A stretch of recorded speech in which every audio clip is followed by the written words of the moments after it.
You're creating the view. Civil discourse is engaged, purposeful conversation or dialogue, usually around solving a social problem or something that's for the common good. It is about remembering that the other person has something to teach you and that everyone has a right to be understood. Shelley and Carol came to GVSU, said let's be partners in trying to do something, doing something positive that involves students. We want to make a difference for the West Michigan community, but we want to make a real difference for society in general. We'd both visited the Anne Frank house before, but when we left the house, we both looked at each other and said, we really needed to think about whether there was something that we could do to help not have things like that happen again.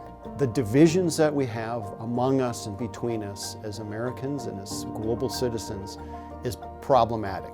The whole idea is really to contribute to a better citizenry, to contribute to a better community, committed to these values of respect and understanding. My very first class was called Learning from Detroit. We traveled to Detroit to speak with community members, learn from them. That class meant everything to me in terms of learning the skills of civil discourse. And then when I moved on, I used all of the skills that I learned in the course in my daily life and in how I presented myself as a potential graduate student. To hear the students talk about the changes in their life as a result of the class has been extraordinarily rewarding.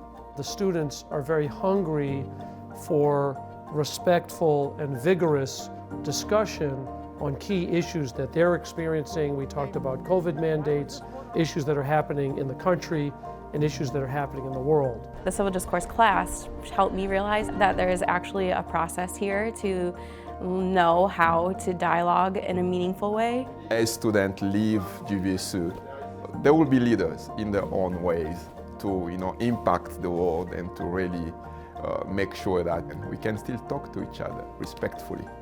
They see that this is a big need for the country, for the world, for West Michigan, and they've done something about it.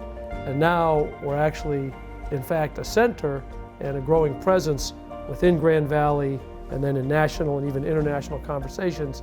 That's a very exciting process to be a part of. We're lucky enough to have kids who are interested in growing. We're giving them the opportunity to do that. And I think that it's really naive to think that there isn't almost anybody out there who couldn't benefit from this.